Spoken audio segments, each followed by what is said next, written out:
नमस्कार साथियों, स्वागत है आप सभी का आज के वीडियो में। आज का वीडियो जो है सीटेट के जो सीडीपी है उससे संबंधित रहेगा और इस सेशन में कुल 30 क्वेश्चन रहेंगे। क्वेश्चंस का जो लेवल है वो हार्ड रहने वाला है, तो आप इस सेशन के माध्यम से आपकी जो तैयारी है उसको चेक कर सकते हो कि अगर इन 30 क्वेश्चन में आप कुल 20 नंबर भी लेके आ जाते हो तो मान लीजिए कि आपकी जो तैयारी है वो एडवांस लेवल की है। बहुत अच्छे तरीके से आप इस जो सीटेट को पास करने वाले हो। देखते हैं कि आपकी तैयारी कितनी है। चलते हैं पहले सवाल की तरफ। पहला सवाल है, एक 14 वर्षीय किशोरी के समक्ष पेंडुलम लोलक समस्या प्रस्तुत की जाती है। वह बिना सोचे समझे वजन और डोरी की लंबाई को एक साथ बदलने के बजाय एक परिकल्पना बनाती है। एक समय में एक चर को व्यवस्थित रूप से अलग नियंत्रित करती है। वजन स्थिर रखकर लंबाई बदलना और दोलन कार्य निर्धारित करने वाले कार्य का सटीक निष्कर्ष निकालती है। जिन पियाजे के अनुसार ये संज्ञानात्मक व्यवहार क्या दर्शाता है? तो जो किशोरी है, जो लड़की है, उसकी उम्र जो है 14 वर्ष है। और ये पूर जो 14, इससे ही हमें थोड़ा अंदाज़ा लग जाएगा। 14 वर्ष जो है फॉर्मल ऑपरेशनल जो लेवल है उसकी बात कर रहा है। तो पूर्व संक्रियात्मक अवस्था का लाक्षणिक लक्षण है पारगमनिक तर्क और केंद्रीकरण। तो इससे संबंधित नहीं है क्योंकि ये पूर्व संक्रियात्मक अवस्था है जो 2 से 7 वर्ष के बीच में होती है।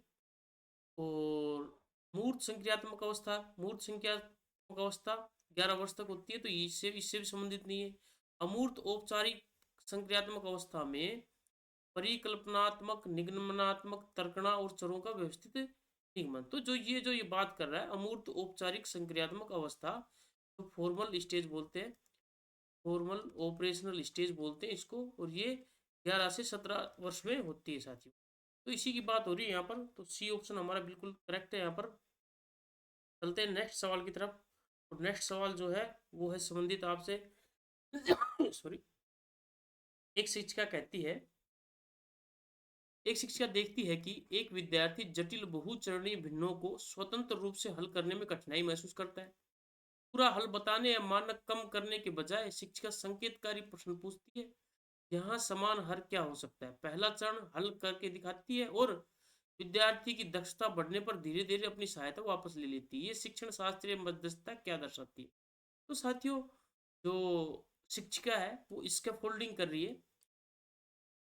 तो देखते हैं कौन सा उत्तर इसका ठीक है। आपने बिल्कुल ठीक से पढ़ा होगा, क्वेश्चन बिल्कुल सरल है ये क्वेश्चन बार बार अलग अलग रूप बदलकर निश्चित रूप से आपकी सीटेट की परीक्षा में पूछा जाएगा। तो यहाँ पर भी एक अलग रूप में आया है कि जो मैम है जो फ्रैक्शंस पढ़ा रही है बच्चे को, और फ्रैक्शंस बच्चे को जहाँ समझ में नहीं आ रहा वहाँ उसको अस्थायी सहायता दे रही है। जहाँ पर भी अस्थायी सहायता का जिक्र आएगा आपकी जो स्कैफोल्डिंग वो आपका बिल्कुल ठीक होने वाला है। मानक मानकीकरण पर आधारित स्थिर मनोमितीय अधिक्षमता परीक्षण, fixed psychometric aptitude testing based on normative standardisation. Standardisation की बात कर रहा है। निगेटिव हमारे लिए समीपस्थ विकास के क्षेत्र के भीतर आशंकित पाठ। तो जो बच्चे का जो जेड है उसके अंदर मैम उसको स्कैफोल्डिंग कर रही है, उसको पाठ प्रदान कर रही है। ये हिंदी में आशंकित स्कैफोल्डिंग पार्ट जो है इसको हिंदी में बोलती है, स्कैफोल्डिंग इसका इंग्लिश वर्जन है। तो Z zone of proximal development, इसके भी बारे में देख लो कि बच्चा जो कुछ जानता है और जो कुछ एक ऐसा क्षेत्र होता है जहाँ बच्चा स्वयं सभी कार्य कर सकता है स्वतंत्र रूप से। एक ऐसा क्षेत्र होता है जहाँ बच्चा बिल्कुल नहीं कर सकता। लेकिन बीच में एक ऐसा क्षेत्र होता है जहाँ पर बच्चा किसी अन्य की सहायता से कार्य कर सकता है, और ये जो क्षेत्र है यहीं पर स्कैफोल्डिंग की जाती है और यही क्षेत्र को जेड बोला जाता है। जहाँ पर बच्चा किसी अन्य की सहायता से, MKO की सहायता से, मोर नॉलेज अदर की सहायता से अपना जो कार्य है वो कर सकता है। तो हमारा जो बी ऑप्शन है, जो समीपस्थ विकास का क्षेत्र और स्कैफोल्डिंग की बात कर रहा है, बिल्कुल ठीक है यहाँ पर। नेक्स्ट क्वेश्चन है, हाइंज की दुविधा पर चर्चा करते हुए एक किशोर तर्क देता है, हाइंज को किसी भी हाल में अपनी पत्नी के जीवन की रक्षा करनी चाहिए क्योंकि सार्वभौमिक मानव गरिमा और जीवन का पावन अधिकार संस्थागत संपत्ति के कानूनों से सर्वोपरि है। तब बच्चा जो बात कर रहा है, किसी भी व्यक्ति के जो जीवन है वो किसी भी प्रकार का जो सार्वभौमिक गरिमा और जीवन का पावन अधिकार संस्थागत संपत्ति जो किसी प्रकार की संपत्ति है उससे परे है। तो जीवन को यहाँ पर तरजीह दी है। तो ये जो सिक्स्थ लेवल है उसकी बात कर रहा है, जहाँ पर व्यक्ति एक प्रकार से गांधीवादी विचारों की तरफ चला जाता है कि वो अब दुनिया के बारे में, दुनियादारी के बारे में सोचने लग जाता है। देखते हैं क्या चल सॉरी, चरण छः, चरण छः, चरण छः, चरण छः, सब में चरण छः है। तो देखते हैं क्या क्वेश्चन है। सहपाठी स्वीकृति को प्राथमिकता देता है। गिगलिन का तर्क ये संवेदी प्रतिवर्तों पर अत्यधिक बल देता है। उपयोगितावादी गणना तक सीमित है। गिगलिन का दावा था कि ये, क्वेश्चन क्या है, इसके अतिरिक्त कैरल गिगलिन ने लॉरेंस कोहलबर्ग के सिद्धांत की मुख्य रूप से क्या आलोचना की थी। तो कैरल गिगलिन ने इसके अलावा क्या आलोचना की थी उसके बारे में पूछा है। अमूर्त शोध को खारिज करता है। गिगलिन ने सिद्ध किया है कि नैतिक चरण आनुवांशिक रूप से पूर्व निर्धारित होते हैं। सार्वभौमिक नैतिक सिद्धांतों को दर्शाता है। गिगलिन ने स्पष्ट किया है कि मॉडल न्याय की नैतिकता की तुलना में देखभाल की नैतिकता, एथिक ऑफ केयर को कमतर आंकता है। तो कैरोल गिगली ने जो इस सिद्धांत की आलोचना की थी वो इस आधार पर की थी कि लॉरेंस कोहलबर्ग ने जितने भी सैंपल लिए वो सिर्फ मेल्स के लिए, पुरुषों के लिए, महिलाओं के जो सैंपल उन्होंने एक भी नहीं लिया। और इस आधार पर कैरोल गिगलिन ने इसकी आलोचना की कि ये जो मॉडल है न्याय की नैतिकता पर, न्याय की नैतिकता मतलब पुरुषों की नैतिकता किस पर आधार होती है, न्याय पर, और देखभाल की नैतिकता को कम तरह दो, और महिलाओं की नैतिकता किस पर आधारित होती है, देखभाल पर, ममता पर। तो ये इसकी आलोचना की इन्होंने कि महिलाओं को यहाँ पर उन्होंने बिल्कुल नेग्लेक्ट किया है, कोई उनका किसी प्रकार का कोई सैंपल, कोई अध्ययन नहीं किया। इस कारण से कैरोल गिगलिन ने इनकी आलोचना की है। कैरोल गिगलिन इनकी एक स्टूडेंट थी और उन्होंने इसकी ये जो सिद्धांत है उसकी आलोचना की थी।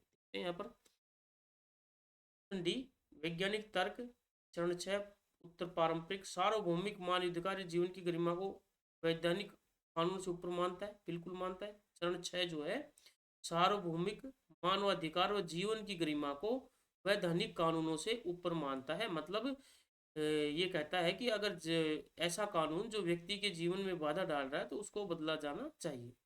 कैरोल गिगलिन ने आलोचना की थी कि कोहलबर्ग का मॉडल पुरुष केंद्रित था और न्याय की नैतिकता के सामने महिलाओं की देखभाल की नैतिकता की उपेक्षा करता। नेक्स्ट क्वेश्चन की तरफ देखते हैं। राष्ट्रीय शिक्षा नीति एनईपी 2020 विद्यालय शिक्षा को 10+2 से 5+3+4 में पुनर्गठित करती है। बुनियादी आरंभिक चरण फाउंडेशनल स्टेज को नियंत्रित करने वाले विशिष्ट आयु वर्ग और शिक्षा शास्त्रीय अधिदेश क्या है। तो ये जो बात है फाउंडेशनल स्टेज की, जहाँ पर 5 लिखा हुआ है, ये प्रीपेटरी स्टेज है, और इसके जो बाद में है ये कौन सी है, फाउंडेशनल स्टेज है। तो ये कक्षा, सॉरी, आयु 3 से 8 की बात करेगा ये।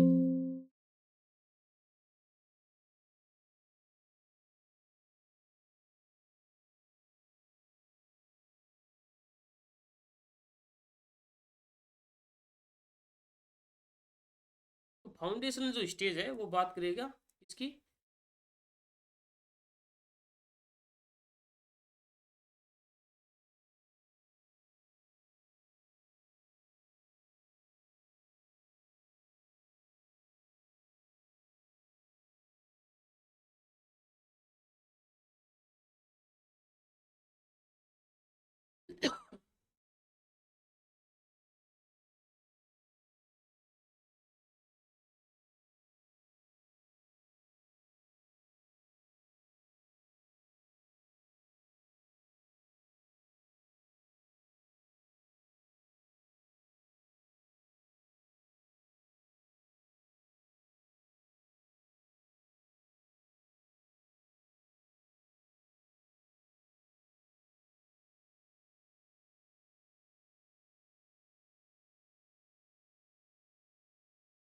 साथियों, फाउंडेशनल स्टेज जो आयु 3 से 8 के बीच में होती है और 3 तक जो है ये पेट्री स्टेज है, सॉरी ये प्रीपेटरी है, ये फाउंडेशनल है। राष्ट्रीय शिक्षा नीति एनईपी 2020 विद्यालय शिक्षा को 10+2 से 533 +4 में पुनर्गठित करती है।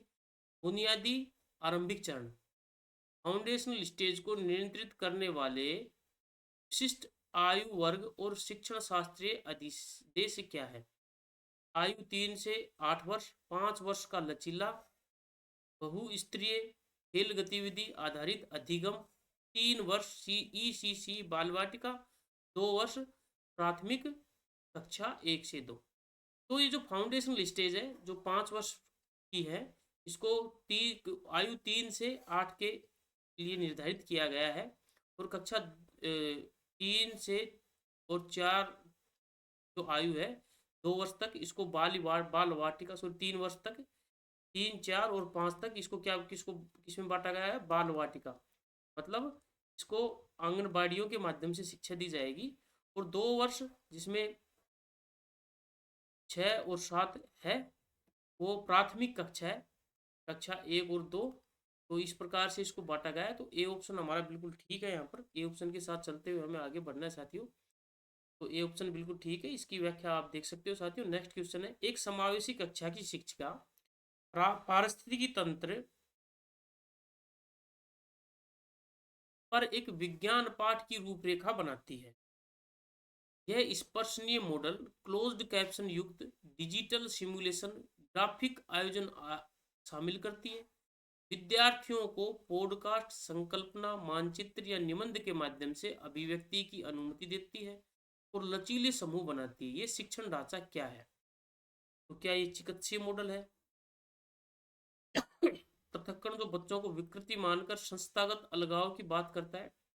तो शिक्षिका जो है बच्चों को पढ़ा रही है विभिन्न प्रकार के मल्टी सेंसरी उपयोगों से, मल्टी सेंसरी यूजेज से। एक स्पर्शी मॉडल बनाया है मैम ने, क्लोज्ड कैप्शन युक्त कुछ डिजिटल सिमुलेशन बनाया है, ग्राफिक डिजाइन बनाया है कुछ। तो ये तो इस प्रकार की तो कुछ बात नहीं करी बच्चों के अलगाव से संबंधित। और ये निगेटिव भी होता है कि आप बच्चे को सेग्रेट कर दें, सेग्रेशन सेपरेशन जो भी है ये नेगेटिव होता है हमारे लिए। एकल बुद्धि कारक, एकल एकल बुद्धि लब्धि, IQ स्कोर, स्थिरीकरण पर आधारित कठोर मानकीकृत ट्रैकिंग। तो स्टैंडर्डाइज जो ट्रैकिंग होती है वो भी निगेटिव होती है साथियों। अधिगम के लिए सार्वभौमिक अभिकल्प, UDL, universal design of learning, जो प्रतिनिधित्व, क्रिया, अभिव्यक्ति और संलग्नावस्था के बहुविध साधन प्रदान करता है। साथियों यहाँ UDL की ही बात हो रही है, यूनिवर्सल डिजाइन ऑफ लर्निंग। और यूनिवर्सल डिजाइन ऑफ लर्निंग जो कहता है अधिगम के लिए जो सार्वभौमिक अभिकल्प सिद्धांत है, UDL है, उसके 3 चरण है, 3 चरणों की बात कर रहा है यहाँ पर। जो पहला चरण है जिसमें ज्ञान ग्रहण की बात करेगा, दूसरे चरण में ज्ञान प्रदर्शन की, और तीसरे चरण में मोटिवेशन की बात करेगा। तो हमारा जो C ऑप्शन है वो बिल्कुल ठीक है यहाँ पर। आशा करते हैं क्वेश्चन आपको समझ में आया होगा। इसका ऑप्शन भी देख लेते हैं। वैज्ञानिक तर्क, अधिगम के लिए सार्वभौमिक अभिकल्प, UDL, universal design of learning 3 स्तंभों पर आधारित है। प्रतिनिधित्व के बहुविध साधन, ज्ञान ग्रहण, क्रिया एवं अभिव्यक्ति के साधन, ज्ञान प्रदर्शन, और जुड़ाव के साधन, अभिप्रेरणा। इस प्रकार से UDL को डिजाइन किया गया है साथियों। नेक्स्ट क्वेश्चन है आप सभी के सामने, एक 9 वर्षीय विद्यार्थी की बौद्धिक क्षमता और मौखिक कहानी सुनाने का कौशल आयु अनुरूप उत्कृष्ट है, किंतु वह स्वनिमिक कुटवाचन, फोनोलॉजिकल डिकोडिंग में गंभीर त्रुटियां करता है, अक्षरों को उलट देता है, SAW को WAS, सो को वोज, B को D पढ़ता, पढ़ने में धीमा है, इसकी सटीक पहचान और साक्ष्य आधारित अधिगम समायोजन क्या है? तो साथियों पहले तो आपको पता होना चाहिए कि ये जो लर्निंग डिसेबिलिटी है इसको कहते हैं डिसलेक्सिया। ये जो डिसलेक्सिया है इसमें बच्चा जो है, इसको हिंदी में बोलते हैं पठन वैकल्य, पढ़ने संबंधी बच्चे में जो दिक्कत होती है, अधिगम विकार विकार नहीं बोल सकते, ये एक प्रकार की जो बच्चे के दिमाग से संबंधित दिक्कत है, उसको हम विकार कहना गलत होगा। तो ये जो डिसलेक्सिया है उसके गुण है यहाँ पर, डिस्ग्राफिया नहीं है यहाँ पर, डिसलेक्सिया बिल्कुल। संरचित बहु संवेदी ध्वनात्मक निर्देश, ओर्टन गिगलिम और टेक्स्ट टू स्पीच सहायक तकनीकों द्वारा समायोजन। तो मैम यही कर रही है कि जो डिसलेक्सिया जो द्वारा जो बच्चा है उसके लिए कहानी सुनाई जा रही है, आयु अनुरूप उत्कृष्ट कहानी सुनाने में बच्चा सॉरी बच्चा उत्कृष्ट कहानी सुनाने में, लेकिन ये इस प्रकार की उसमें दिक्कतें हैं। तो आप इसको समझ सकते हो कि ये डिसलेक्सिया है। इस प्रकार का सवाल आएगा जो उलट के पढ़ रहा है बच्चा, तो उसमें डिसलेक्सिया ही होता है। साथ ही इसका जो व्याख्या है इसको भी आपको पढ़ना है।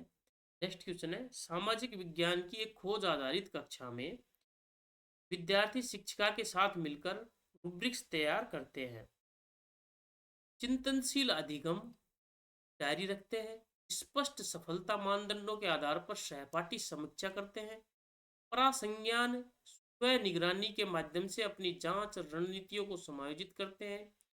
यह समग्र मूल्यांकन क्या दर्शाता है? तो साथियों, सबसे पहले प्रासंज्ञान मेटा कोग्निजन कोग्निशन के बारे में पता होना चाहिए आपको।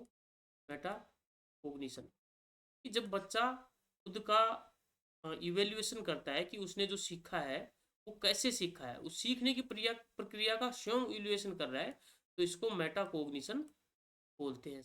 तो यहाँ पर बच्चा यही कर रहा है कि बच्चे ने क्या किया है, बच्चा शिक्षिका के साथ मिलकर मूल्यांकन रूब्रिक्स तैयार कर रहे हैं, चिंतनशील अधिगम डायरी रखते हैं।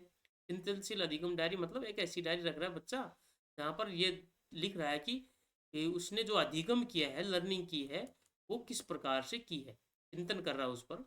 स्पष्ट सफलता मानदंडों के आधार पर सहपाठी समीक्षा करते हैं, अपने सहपाठियों से सीख रहा है कि जो मैंने सीखा है वो किस प्रकार से सीखा है। और परासंज्ञानात्मक स्व निगरानी के माध्यम से और मेटाकोग्निजन के माध्यम से अपनी जांच रणनीतियों को समायोजित कर रहा है। इस समग्र मूल्यांकन प्रक्रिया क्या दर्शाती है? उच्च दाम वाले परसेंटाइल श्रेणीकरण और छटने के लिए अधिगम का आकलन, असेसमेंट ऑफ लर्निंग। तो साथियों, तीन जो कॉन्सेप्ट है, assessment for learning, assessment of learning and assessment as learning. तो जब असेसमेंट फॉर लर्निंग कब होता है, जब शिक्षक पढ़ाने के दौरान असेसमेंट करता रहता है, उसको असेसमेंट फॉर लर्निंग कहते हैं। और पढ़ाने के बाद या सत्र के बाद जब मूल्यांकन करता है उसको असेसमेंट ऑफ लर्निंग कहते हैं। और जो बच्चा स्वयं अपने जो सीखे द्वारा जो सीखे जा रहे कार्य है उनकी उनकी निगरानी करता है, उनका असेसमेंट करता है, उसको असेसमेंट एज लर्निंग कहते हैं। तो बच्चा यहाँ स्वयं कर रहा है, तो इसको असेसमेंट एज लर्निंग कहेंगे। यहाँ पर असेसमेंट एज लर्निंग, जहाँ विद्यार्थी अपनी स्वयं की संज्ञानात्मक प्रक्रियाओं के स्वायत्त स्व नियम के मूल्यांकनकर्ता बनते हैं। तो डी ऑप्शन हमारे यहाँ पर बिल्कुल ठीक है, जो असेसमेंट एज लर्निंग की बात कर रहा है यहाँ पर।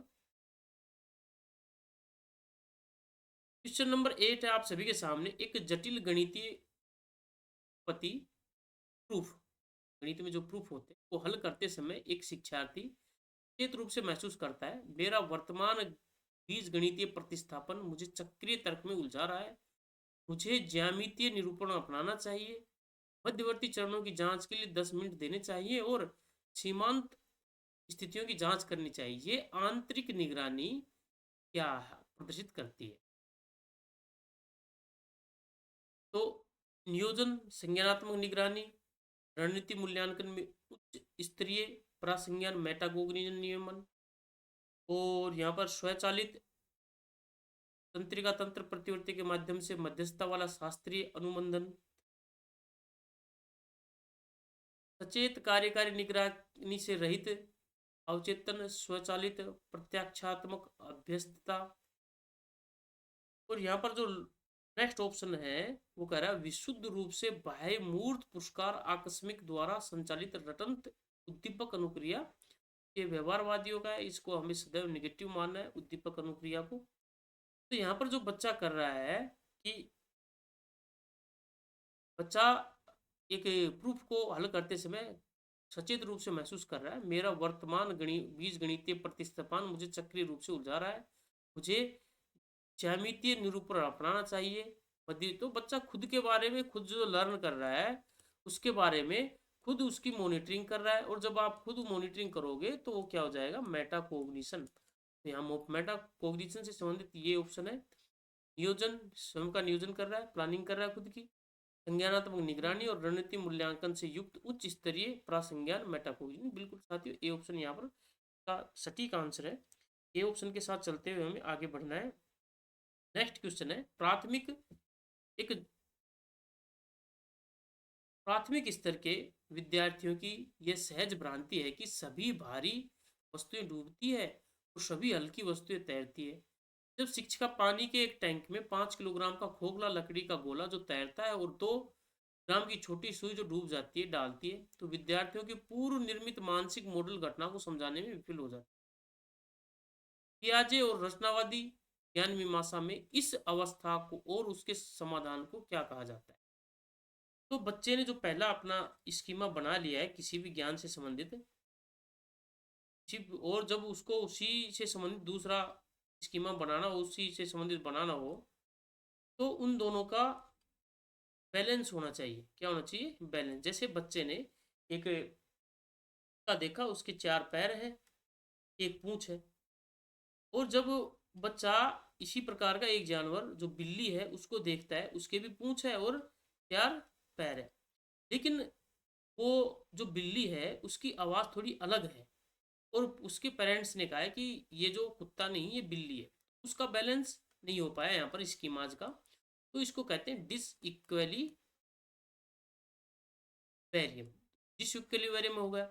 अब बच्चा अपना जो स्कीमा बनाया था पूर्व में, उसको पुनर्गठित करेगा और इसको बताएगा कि भाई एक प्रकार इसी प्रकार का एक जानवर होता है जिसको बिल्ली कहा जाता है, और जब बाद में वो बिल्ली को देखा गया तो उसको समझ में आ जाएगा। तो इसी प्रकार का ये उदाहरण है यहाँ पर कि बच्चे ने पहले से स्कीमा बना रखा है कि जो भारी वस्तुएं हैं वो डूब जाती है और हल्की वस्तुएं हैं वो तैरती है। लेकिन मैम ने एक प्रयोग किया स्कूल में कि जो एक लकड़ी का लट्ठा है उसको पानी में तैरा दिया और एक छोटी सी सुई है उसको पानी में डुबो दिया। तो बच्चे ने अपना जो शुरू में स्कीमा बना रखा था उसको रिकंस्ट्रक्ट करेगा। देखते हैं कौन सा ऑप्शन है इसका। स्थायी संज्ञानात्मक विलोपन की ओर ले जाने वाला ऋणात्मक पुनर्बलन। तो यहाँ पर पुनर्बलन की कोई ऐसी बात हुई नहीं है।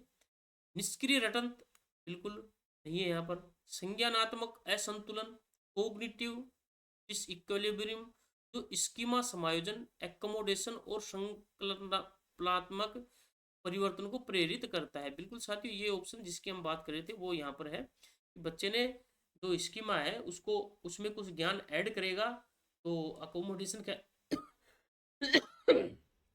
सॉरी अकोमोडेशन और स्कीमा को बिल्कुल परिवर्तन करके दूसरा स्कीमा बनाएगा, तो उसको अडेप्टेशन कहा जाएगा। ये भी आपको एक बार इसको भी देख लेना है। तो हमारा जो सी ऑप्शन है यहाँ बिल्कुल ठीक है। चलते हैं नेक्स्ट क्वेश्चन की तरफ। हावर्ड गार्डनर के बहुबुद्धि सिद्धांत के विरुद्ध निर्देशित निम्नलिखित में से कौन सी एक वैज्ञानिक रूप से मान्य और मनोनीत साइकोमेट्रिक आलोचना है? तो हावर्ड गार्डनर ने, आप सभी जानते हो, बहुबुद्धि का सिद्धांत दिया है, मल्टी इंटेलिजेंस थ्योरी जो हावर्ड गार्डनर ने दी है। 8 प्रकार की बुद्धियां बताई उन्होंने। तो निर्देशित निम्नलिखित में कौन सी एक वैज्ञानिक रूप से मान्य और प्रमुख मनोनीत साइकोमेट्रिक आलोचना है? इसका आंसर देखते हैं कौन सा है। बहुबुद्धि सिद्धांत संज्ञानात्मक प्रोफाइलों से भाषाई और तार्किक गणितीय क्षमताओं को गलत तरीके से बाहर कर देता है। अनुभवजन मनोनीतीय परीक्षण अलग अलग बहुबुद्धिमत्ता के बीच पर्याप्त अंतर संबंध संकलनात्मक मनीफोल्ड दिखाते हैं और इंगित करते हैं कि वो पूरी तरह से स्वायत्त तंत्रिका मॉडल होने के बावजूद एक सामान्य बुद्धि कारक के पहलू हैं। बिल्कुल साथियों, ये जो बी ऑप्शन है इसका बिल्कुल सही आंसर है। उन्होंने 8 प्रकार की बुद्धि बताई थी और जी फैक्टर को उन्होंने नकारा था। और यहाँ पर आलोचना पूछी है। जी फैक्टर मतलब बुद्धि एक सामान्य बुद्धि होती है, उसमें किसी प्रकार की और अलग प्रकार की बुद्धियाँ नहीं होती। तो ये जी फैक्टर की बात कर रहा है, ये इसकी आलोचना है। तो हमें बी ऑप्शन के साथ चलते हुए आगे बढ़ना है। नेक्स्ट क्वेश्चन है, एक 5 वर्षीय बच्ची ब्लॉकों का एक जटिल मीनार बनाते समय लगातार खुद से बुदबुदाती है। पहले आधार पर नीला ब्लॉक, फिर पीले वाले को धीरे से ऊपर ताकि गिरे न। इस निजी वॉक सेल्फ टॉक के संबंध में जीन पियाजे, लय वाइगोस्की की ज्ञान मीमांसीय व्याख्याओं की तुलना कीजिए। तो साथियों, ये जो क्वेश्चन है ये एक कॉन्सेप्ट के संबंध में है, और इस कॉन्सेप्ट को दो जो बाल मनोवैज्ञानिक है, जीन पियाजे और वाइगोस्की, इन्होंने दोनों ने अलग अलग तरीके से इसको डिफाइन किया है और दोनों ने इनको अलग अलग तरीके से इनकी महत्ता को बताया है। कि बच्चा जब एक ऐसी स्टेज में रहता है जब 2 से 5 वर्ष के में तो ये बच्चा स्वयं से बात करता है किसी कार्य को करते समय। तो इस जो स्वयं से बात करने वाली जो आदत है बच्चे की, उसको जीन पियाजे ने ईगोसेंट्रिक नाम दिया है। वो सेंट्रिक नाम दिया है। और जीन पियाजे वाइगोस्की ने इसको निजी बोग दिया है, निजी वाक, प्राइवेट स्पीच, प्राइवेट स्पीच नाम दिया है इसको। जीन पियाजे ने इसको ज़्यादा महत्वता नहीं दी, लेकिन लेव वाइगोस्की ने कहा है कि ये जो निजी वोक है, बच्चे के जो थॉट्स हैं उनको रेगुलेट करने के काम आती है। बिल्कुल सिंपल सा सवाल है, बहुत सी बार हमने इसको पढ़ा है। तो इसका जो ऑप्शन है, पियाजे ने इसे अहम केंद्रिक वोक, इगोसेंट्रिक स्पीच माना, जो संज्ञानात्मक अपरिपक्वता व सामाजिक दृष्टिकोण की कमी दर्शाता है। जबकि वाइगोत्स्की ने इसे निजी वोक, प्राइवेट स्पीच माना, जो आंतरिक विचार में बदलने वाला एक महत्वपूर्ण स्वनियामक संज्ञानात्मक उपकरण है। तो डी ऑप्शन बिल्कुल इस संबंध में बात कर रहा है हमारा, ठीक है। नेक्स्ट क्वेश्चन है, एक 7 वर्षीय बालक ने सामाजिक विकास पर, 7 वर्षीय बालक के सामाजिक विकास पर विचार करें। कि जो बच्चे का सोशलाइजेशन हो रहा है उस पर हमें विचार करना है। प्रारंभिक शैशवावस्था में मूलभूत विश्वास, भाषाई आधार, मूल संवेगात्मक जुड़ाव मुख्य रूप से परिवार के माध्यम से पोषित होते हैं। बिल्कुल इसकी परिवार जो है बच्चे की प्राथमिक सामाजिक इकाई है, प्राइमरी सोशलाइजेशन फैक्टर है इसका। औपचारिक प्राथमिक विद्यालय में प्रवेश करने, अब बच्चा विद्यालय चला गया। सहपाठी समूह, पाठ्यपुस्तक, पाठ्यक्रम, डिजिटल मीडिया और संस्थागत नियम व्यापक सामाजिक मानदंडों से परिचय कराते हैं। समाज शास्त्रीय विकास सिद्धांत में तो ये जो जहाँ परिवार में बच्चे का सोशलाइजेशन हो रहा है, वो जो एलिमेंट है वो बच्चे के प्राइमरी एलिमेंट है। और जो स्कूल में जाके बच्चे का सोशलाइजेशन हो रहा है वो उसके सेकेंडरी एलिमेंट है। ये हमने पढ़ा है, बहुत सी बार पढ़ा है। तो देखते हैं कौन सा इसका। परिवार प्राथमिक सामाजिक एजेंसी के रूप में कार्य करता है। Family functions as the primary socialising agency, जो मूलभूत संवेगात्मक स्कीमा रखता है। जबकि विद्यालय, सहपाठी समूह, मीडिया द्वितीयक सामाजिक एजेंसियों के रूप में काम करते हैं। सेकेंडरी सोशलाइजिंग एजेंसीज है ये, उनका विस्तार करते हैं। साथियों ए ऑप्शन जो प्राथमिक और द्वितीयक जो सामाजिकरण के जो एजेंसीज हैं उनकी बात कर रहे हैं, बिल्कुल ठीक है हमारा। की व्याख्या भी देख लेंगे आप। चलेंगे नेक्स्ट क्वेश्चन की तरफ। एडवर्ड डेसी, एडवर्ड डेसी और रिचर्ड रयान के आत्मनिर्धारण सिद्धांत, सेल्फ डिटर्मिनेशन थ्योरी के अनुसार कौन सा कक्षा वातावरण विद्यार्थियों में निरंतर आंतरिक अभिप्रेरणा, गहन संकल्पनात्मक जुड़ाव और मनोवैज्ञानिक कल्याण को अधिकतम बढ़ावा देता है। तो ऐसा वातावरण जहाँ पर बच्चे ज़्यादा से ज़्यादा एक्टिव है, वो इसका आंसर रहेगा हमारा। देखते हैं ऐसा वातावरण तो जो अत्यधिक रूप से बाह्य मूर्त पुरस्कारों, विफलता पर सार्वजनिक अपमान और कठोर निगरानी द्वारा संचालित है, बिल्कुल निगेटिव है। सीटेट में आपको इसको बिल्कुल निगेटिव मानते हुए चलना है। एक असंरचित हस्तक्षेप वातावरण जो शिक्षक प्रतिक्रिया, लक्ष्यों और संज्ञानात्मक चुनौतियों से पूरी तरह रहित है। तो अगर आप बच्चे को चुनौतियां नहीं मिल रही, कोग्निटिव चैलेंजेस नहीं मिल रहे, बच्चे का विकास ठीक से नहीं हो पाएगा। यहाँ पर ये भी गलत है। ऐसा वातावरण जो 3 जन्मजात मनोवैज्ञानिक आवश्यकताओं को व्यवस्थित रूप से संतुष्ट करता है, स्वायत्ता, ऑटोनोमी, विकल्प और स्वपहल, सक्षमता, कॉम्पिटेंस, इष्टतम चुनौती और सूचनात्मक प्रतिपुष्टि और संबंधता, रिलेटनेस, आत्मीय, सुरक्षित, पारस्परिक जुड़ाव। एक अत्यधिक प्रतिस्पर्धी, जो प्रतिस्पर्धा नहीं करनी है हमें, तो बचा ऑप्शन हमारा सी है। और जो पॉजिटिव बात भी कर रहा है तो सी ऑप्शन हमारा यहाँ पर बिल्कुल ठीक है साथियों। बिल्कुल, अगर आपने पहले एडवर्ड डेसी या रिचर्ड रयान के बारे में नहीं पढ़ा, तो भी निश्चित रूप से अगर आपने सीटेट की जो बेसिक बातें उनको पढ़ा है, तो आंसर तक आप आराम से पहुंच सकते हो। नेक्स्ट क्वेश्चन है, एक माँ की एक अप्रत्याशित कॉर्पोरेट पुनर्गठन के कारण अपनी नौकरी खो देती है। एक माँ है जो कॉर्पोरेट की नौकरी करती है और किसी रिकंस्ट्रक्शन के कारण वो उसकी नौकरी चली जाती है। यद्यपि बच्चा कभी भी माँ के कार्यस्थल पर नहीं जाता, फिर भी इसके परिणाम स्वरूप होने वाला वित्तीय तनाव और माता पिता की चिंता अप्रत्यक्ष रूप से घर पर तनाव और अशांति उत्पन्न करती है। बिल्कुल सर।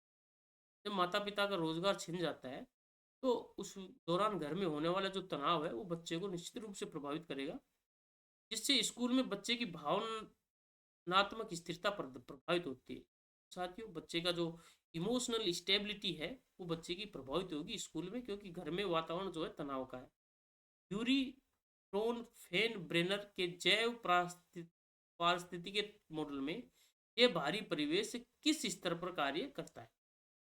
तो ये जो भारी परिवेश है किस स्तर पर कार्य करेगा? सूक्ष्म प्रणाली, माइक्रो सिस्टम, क्योंकि बच्चा प्रतिदिन कॉर्पोरेट कार्यालय के अंदर प्रत्यक्ष रूप से कार्य, तो बच्चा कहाँ जा रहा है? बच्चा तो जा नहीं रहा कॉर्पोरेट में, तो ये ऑप्शन गलत होगा हमारा।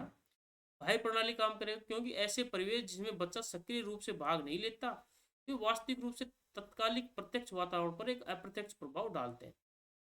तक प्रणाली, क्योंकि कॉर्पोरेट निर्णय विशुद्ध रूप से जैविक विकासवादी उत्परिवर्तन तो डायरेक्ट रूप से प्रभावित नहीं कर रहे। वहाँ के जो कॉर्पोरेट की जो निर्णय है बच्चे के जो इमोशन है उसको डायरेक्ट रूप से प्रभावित नहीं कर रहे, क्योंकि उसकी जो मदर है उसकी नौकरी गई है और घर में वातावरण तनाव का है, इस कारण से इनडायरेक्टली प्रभावित कर रहे हैं। मध्य प्रणाली, क्योंकि यह माता पिता और सहपाठी के बीच सीधे पारस्परिक संवाद को संदर्भित करता है। तो ऐसा भी नहीं है, तो हमारा बी ऑप्शन जो बिल्कुल पॉजिटिव लगभग इससे संबंधित बात कर रहा है कि अप्रत्यक्ष रूप से प्रभाव डाल रहा है और सक्रिय रूप से भाग नहीं ले रहा बच्चा, तो ये ऑप्शन बी हमारा बिल्कुल ठीक है। यहाँ पर की व्याख्या भी देख लेंगे आप। नेक्स्ट क्वेश्चन है, जोसेफ रेंजुली की प्रसिद्ध प्रतिभाशीलता की त्रिवृत्तीय संकल्पना। Joseph Renzulli's renowned three ring conception of giftedness, तो गिफ्ट जो गिफ्टेड बच्चे उनके बारे में बात करें, प्रतिपादित करती है कि प्रतिभाशाली व्यवहार मानवीय गुणों के किन तीन विशिष्ट समूहों को के गतिशील प्रतिच्छेदन पर प्रकट होते हैं। तो जो गिफ्ट गिफ्टनेस है बच्चे की, जो प्रतिभाशाली बच्चे हैं, देखते हैं उसका क्या है, उसकी कौन कौन सी।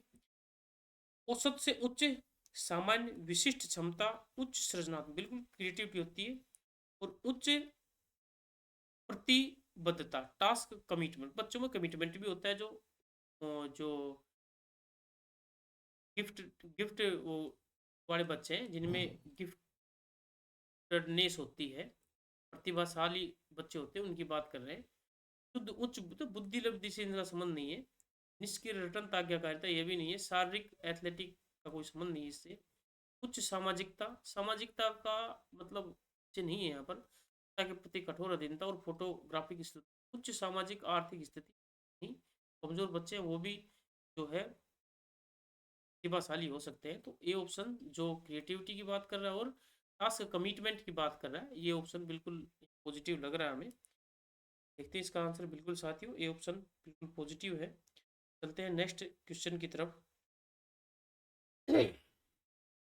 पीड़ितों के शिक्षण शास्त्र, पेडागोजी ऑफ ओप्रेस्ड में पाउलो फ्रेंडली ने उच्च पारंपरिक शैक्षिक मॉडल की कड़ी आलोचना की, जहां शिक्षक उस पारंपरिक शैक्षिक मॉडल की कड़ी आलोचना की जहां शिक्षक निष्क्रिय विद्यार्थियों में स्थिर तथ्यों को जमा डिपॉजिट करते हैं और विद्यार्थियों ने यांत्रिक रूप से याद करते दोहराते हैं।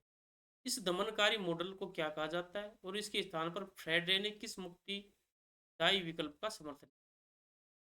तो साथियों ये जो क्वेश्चन है ये यही कर रहा है, जो व्यवहारवादियों का की जो व्यवस्था है कि जो टीचर होता है वो पढ़ाता है, बच्चे जो है इस निष्क्रिय रूप से ज्ञान ग्रहण करते हैं के बारे में कहा है। और इन्होंने जो अलग ये दी है पेडागोजी, वो पाउलो फ्रेडरे ने जो सिद्धांत दिया है, देखते हैं क्या।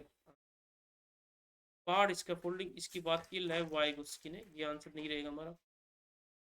अन्वेषणात्मक ह्यूरिस्टिक मॉडल, जिसे सत्तावादी अभ्यास निर्देशों द्वारा प्रतिस्थापित किया गया, तो ये क्या बोल रहा है इसका, ये सत्तावादी अभ्यास निर्देशों द्वारा नहीं, ये जो एक्टिव पार्टिसिपेशन की बात कर रहा है ऊपर। अनुभवात्मक मॉडल, जिसे शुद्ध शास्त्रीय एसआर अनुमोदन द्वारा प्रतिस्थापित किया गया। इसका उल्टा है कि इन्होंने जो जो निष्क्रिय है व्यवस्था है उसको सक्रिय की तरफ जाने की बात कर रहे हैं। एसआर मॉडल निष्क्रिय है। शिक्षा की बैंकिंग संकल्पना, इसे समस्या प्रस्तुतिकरण शिक्षा द्वारा प्रतिस्थापित किया गया, जो समालोचनात्मक चेतना और संवाद मूलक चिंतन कर्म को दर्शाती है। साथियों ये ऑप्शन बिल्कुल ठीक है, यहाँ पर की बात कर रहा है इस संबंध में। नेक्स्ट क्वेश्चन, एनसीएफ 2005 से संबंधित है। राष्ट्रीय पाठ्यचर्या रूपरेखा और विद्यालय शिक्षा के राष्ट्रीय पाठ्यचर्या रूपरेखा एनसीएसई दोनों कक्षा ज्ञान मीमांसा में एक स्कूल एजुकेशन में युगांतकारी बदलाव का आदेश देते हैं। निम्नलिखित में से कौन सा कथन इस मूलभूत बदलाव को सटीक रूप से दर्शाता है? निरंतर खोजबीन से हटकर वर्ष के अंत में, तो इसका उल्टा किया इन्होंने। पहले जो वर्ष के अंत में परीक्षा होती थी उसको उन्होंने सीसीई द्वारा प्रतिस्थापित किया है। व्यक्ति केंद्रित सहयोगी अर्थ निर्माण से हटकर शिक्षक प्रधान, तो यहाँ पर शिक्षक प्रधान की बात नहीं है, चाइल्ड सेंटर्ड एजुकेशन की बात करेंगे। शिक्षार्थी को पूर्व निर्मित पाठ्यपुस्तक ज्ञान के एक निष्क्रिय उपभोक्ता के रूप में देखने के बजाय विद्यालय के बाहर वास्तविक दुनिया के जीवन से जोड़ते हुए ज्ञान के एक सक्रिय निर्माता के रूप में देखने की ओर स्थानांतरण। साथियों सी ऑप्शन जो बिल्कुल एनसीएफ 2005 के बारे में बात कर रहा है, जिसमें बच्चे को ज़्यादा से ज़्यादा हमें एक्टिव रखना है, उसकी बात कर रहा है, तो सी ऑप्शन हमारा यहाँ बिल्कुल ठीक है। नेक्स्ट क्वेश्चन है, निःशुल्क और अनिवार्य बाल अधिकार का अधिनियम आरटी अधिनियम 2009 के प्रावधानों के अंतर्गत सभी मान्यता प्राप्त प्रारंभिक विद्यालयों में निम्नलिखित में से इस प्रथा को कानूनी रूप से स्पष्ट रूप से प्रतिबंधित किया गया है? कानूनी रूप से किसे प्रतिबंधित किया है देख रहे हैं, समग्र बाल ट्रैकिंग के लिए सतत एवं व्यापक मूल्यांकन का, तो पीसी का तो एनसीएफ 2005 में इसकी व्यवस्था की गई है कि लगातार आपको मूल्यांकन करना है। प्रवेश के समय बच्चों की स्क्रीनिंग, साक्षात्कार प्रक्रिया आयोजित करना और कैपिटेशन शुल्क देना, शारीरिक दंड, मानसिक प्रताड़ना देना और स्कूल शिक्षकों द्वारा निजी ट्यूशन, तो बिल्कुल साथियों यही है जिसको हमें गवर्नमेंट टीचर्स द्वारा इसको कानूनी रूप से प्रतिबंधित किया गया है। बी ऑप्शन बिल्कुल ठीक है यहाँ पर। नेक्स्ट क्वेश्चन है, विद्यालय में वार्षिकोत्सव की तैयारी में प्रधानाध्यापक नियमित रूप से मंच के भारी फर्नीचर उठाने का कार्य केवल लड़कों को सौंपते हैं, जबकि पुष्प सज्जा, रंगोली और अतिथि सत्कार का कार्य केवल लड़कियों को देते हैं। पूछने पर कहते हैं कि लड़के शारीरिक श्रम के लिए लड़कियों और लड़कियों के लिए लड़कियां कोमल सेवा कार्यों के लिए स्वाभाविक रूप से बनी है। लिंग विकास सिद्धांत में ये प्रदर्शित क्या दर्शाता है? तो ये जेंडर स्टीरियोटाइप है, इसमें जो बच्चों में भेदभाव की बात कर रहा है किसी भी रूप में। साक्ष्य आधारित, आनुवंशिक परीक्षण आधारित, प्रगतिशील, न्यूरोबायोलॉजिकल समानता बिल्कुल गलत है। प्राकृतिक प्रवृत्तियों को समायोजित करने वाला अधिगम के लिए सार्वभौमिक अभिकल्प, वैचारिक पूर्वाग्रह से मुक्त, लोकतांत्रिक समतावादी, प्रच्छन्न छिपी पाठ्यचर्या, हिडन करिकुलम के माध्यम से संस्थागत लैंगिक रूढ़िवादिता का पोषण, तो लिंग को एक अपरिवर्तनीय जैविक सीमा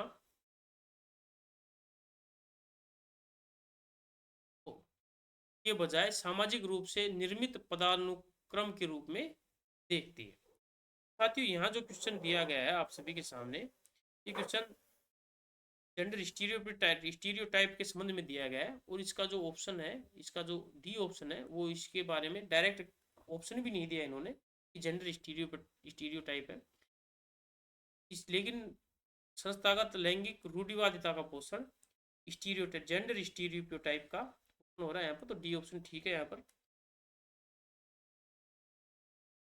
ये साथियों अंतिम क्वेश्चन है इस सेशन का, और देखते हैं क्या क्वेश्चन है। आशा करते हैं ये वीडियो आपको पूरा समझ में आया होगा। निश्चित रूप से आप इस वीडियो को लाइक करेंगे, चैनल को सब्सक्राइब करेंगे, और एक ऐसे मित्र के साथ जरूर शेयर करेंगे जो सीटेट की तैयारी कर रहा है। अल्बर्ट बांडुरा के सामाजिक संज्ञानात्मक सिद्धांत ने यांत्रिक व्यवहारवाद को कार्य कारण के त्रिपक्षीय मॉडल से प्रतिस्थापित करके अधिगम मनोवैज्ञानिक में क्रांति ला दी।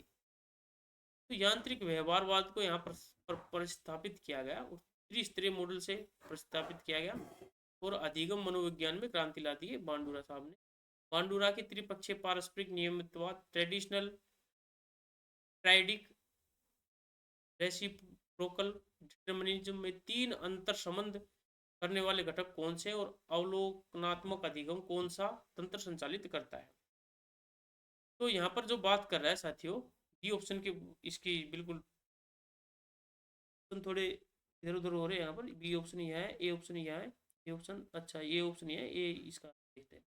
व्यक्तिगत ज्ञानात्मक कारक, पर्यावरणीय कारक और व्यवहार जो अवधान, अटेंशन, अवधान, तो इसकी ये जो बिल्कुल ये ऑप्शन इसका बिल्कुल ठीक आंसर है। आप देख लेंगे एक बार इसको की व्याख्या भी पढ़ लेंगे साथियों। ये ऑप्शन ठीक है यहाँ पर अल्बर्ट बांडुरा के संबंध में। आशा करते हैं वीडियो आपको समझ में आया होगा और इसका जो प्रेजेंटेशन है वो आपको अच्छा लगा होगा। और अगर आप चाहते हैं कि इस प्रकार की वीडियो लगातार आपकी फीड में आए तो चैनल को सब्सक्राइब करें, वीडियो को लाइक करें और एक ऐसे मित्र के साथ ज़रूर शेयर करें जो सीटेट की तैयारी कर रहे हैं और अन्य प्रकार के जो टीचिंग एग्ज़ाम्स है उनकी तैयारी कर रहा है। क्योंकि हम सभी जो टीचिंग एग्ज़ाम्स है उन पर वीडियो बनाते हैं और किसी प्रकार का कोई चार्ज नहीं है। चैनल जो पूरी तरीके से फ्री है, फ्री ऑफ कॉस्ट है। आप सभी वीडियोज़ को बिना किसी पेमेंट के देख सकते हैं। तो आशा करते हैं आपकी तैयारी बहुत अच्छे तरीके से चल रही होगी। तो इन्हीं के साथ इस वीडियो को समाप्त कर, धन्यवाद आपसे।